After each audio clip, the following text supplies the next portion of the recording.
Jennifer brought up a good point. I mean, there were 8 counties alone in California, and they had pretty good results in the congressional races too. I mean, I love Jason. I just disagree with him on this. It wasn't really a messaging problem. It was Americans saw things were completely broken with a president who was out to lunch and a vice president who they didn't know what the heck she stood for.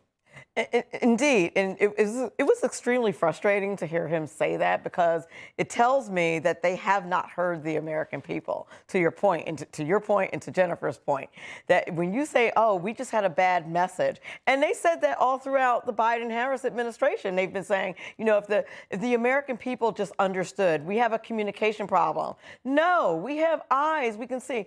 People in cities saw their kids being removed from baseball fields and migrant camps being moved in. Here in New York City, you see the prices of hotel rooms going up because they're filled with people who are here illegally.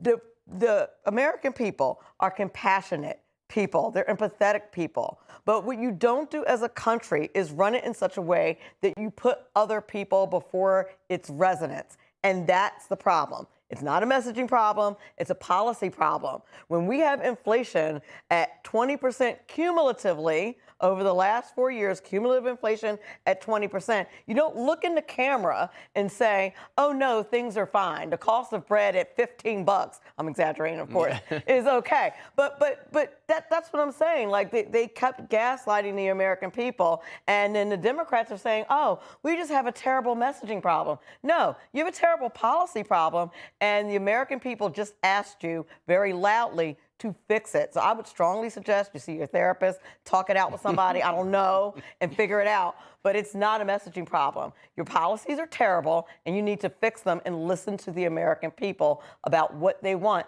and then do that. That's your job. Or don't fix them and let Republicans stay in charge for a few decades. Listen to what Joe Rogan said. I want to get your reaction to this. I was just reading something about CNN's ratings and MSNBC's ratings post-election. They've crashed. All these left-wing kooks on YouTube are hemorrhaging subscribers, where people go, "You guys are out of touch. You're not accurate. You're delusional."